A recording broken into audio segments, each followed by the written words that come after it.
고교 선택을 위해 따져보는 교육과정 편제표, 그 의미와 체크포인트는? 안녕하세요. 분당 FC 이경화입니다. 네, 김지현입니다.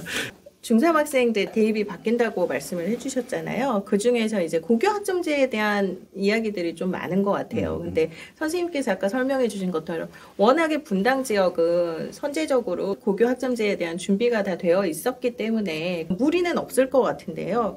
요즘에 이제 어머님들이 가장 신경 써서 보시는 게 교육과정 편제표더라고요. 고교학점제라면 개별 학생들이 원하는 과목을 선택을 하는 거잖아요. 그럼 교육과정 편제표가 각 학교마다 과연 차이가 있을까? 차이가 있다면 어떤 부분을 중요하게 확인을 해야 될까? 이 얘기를 여쭤봐야 될 것 같아요. 일단 고교 학점제를 기반으로 하는 수능이라고 하는 부분을 포인트로 잡아야 될 것 같아요. 그렇게 돼서 일단 수능의 출제 범위에 들어가는 과목들에 대해서 배당 시수를 좀 확인할 필요가 있을 것 같거든요. 어떤 경우에는 3단일 수 있고 어떤 경우에는 4단일 수가 있잖아요. 이 3단위, 4단이라는 건 주간에 그 과목을 몇 시간 수업할 거냐 이런 건데 3단위로 줄이면서 다른 과목의 선택권을 놀렸다라고 한다라고 하면 이건 좀 수능에 대한 대비가 부족한 학기도 있다라는 거죠. 그렇게 돼서 기본적으로 한 3시간, 4시간이 다수일 거예요. 그래서 그런 부분에서 좀 더 많은 시간을 배정하는 학교는 수능에도 조금 방점을 찍고 있구나라고 생각을 하시는 게 맞겠죠. 그 4시간으로 준다라는 게 또 다른 의미가 있을 수 있는 게 서울대 같은 경우에는 앞으로 면접 같은 경우에 방향성이라고 하는 게 개방형 질문이잖아요. 그렇기 때문에 4시간이라고 하는 걸 대부분 수업에서만 쓰진 않을 거라는 거죠. 그 수업 시간 안에 토론을 할 수 있는 시간을 확보했다라고도 볼 수 있을 것 같거든요. 그렇기 때문에 과목별로 3단위 과목들이 많은지 4단위 과목들이 많은지도 눈여겨볼 필요가 있다라는 거죠. 3시간이라고 하면 학기 집중이 수제라고 하면 그 진도 나가기도 좀 턱없이 부족한 상황일 수도 있거든요. 근데 그거에 플러스 알파가 있다라고 하는 건 또 다른 의미가 될 수 있겠죠. 네. 그게 가장 기본적으로 확인해야 될 것 같아요. 이게 어머님들을 많이 놓치시는 부분인 것 같아요. 단위수보다는 지금 현재는 가지수를 더 많이 보시거든요. 그래서 걱정하시는 게 희망 진로와 연관된 과목이 개설되어 있지 않다. 내가 저 학교로 딱 결정을 했는데 그러면 이 학교를 선택을 해야 될까 말아야 될까 그거에 대한 고민들이 또 있으시더라고요. 대학교별로 필수 이수 권장 과목 이런 것들을 발표해서 그 과목군들에 따라서 그 과목이 개설되어 있는지 안 되어 있는지를 확인하시는 것 같아요. 근데 이거는 이전 교육과정으로 아마 발표됐지 새로운 교육과정으로 발표된 학교는 없는 것 같아요. 그렇기 때문에 그거에 너무 몰입되는 건 조금 어불성설이라고 얘기를 할 수 있겠죠. 나중에 대학교에서 2022 교육과정으로 발표를 한다고 하더라도 입학처에서 늘 얘기하는 게 있거든요. 내가 그 과목을 대학교에서 필수 이수 과목이라고 했기 때문에 들어야 되는데 우리 학교에 개설되지 않았어요. 이거는 문제되지 않는다.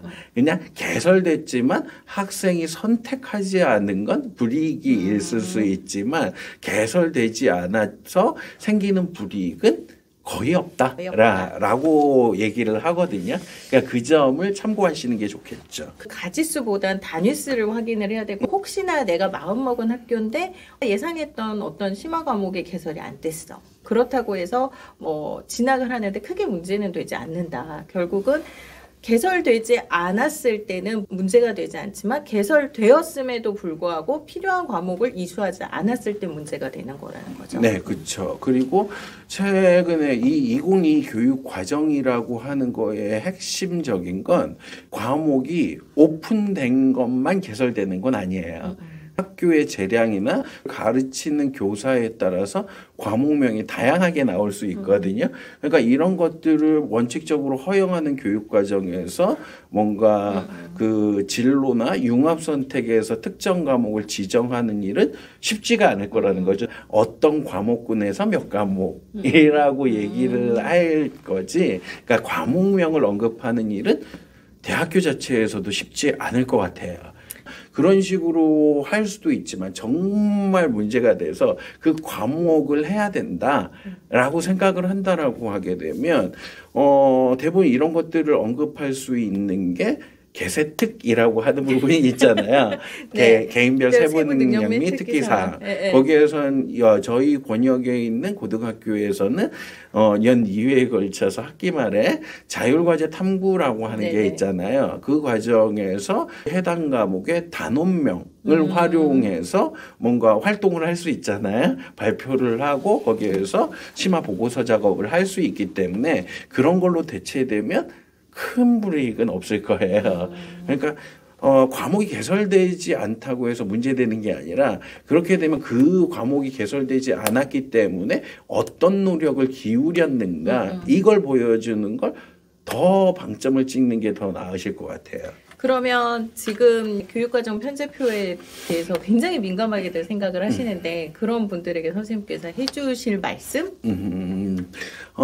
일단 2022라고 하는 교육과정의 네. 핵심은 학생의 선택권을 존중한다라는 거예요. 네. 그렇기 때문에 학생이 필요한 교과목을 개설해 줄 의향이 있는지가 더 중요한 거죠. 그러니까 학교 차원에서 완성된 형태의 교육과정을 강조하는 게 아니라 조금 유동성 있는 교육과정을 운영할 역량이 있는 학교 이거를 찾아보시는 게 더 낫겠죠. 그 역량이라고 하는 건 기존의 학교 프로그램 안에서 그걸 대체할 수 있는 프로그램들이 잘 갖춰져 있는지 오히려 편제표보다는 학교 프로그램에서 그러한 유연한 대처 가능한 프로그램을 찾는 게 더 올바른 방법인 것 같아요. 네.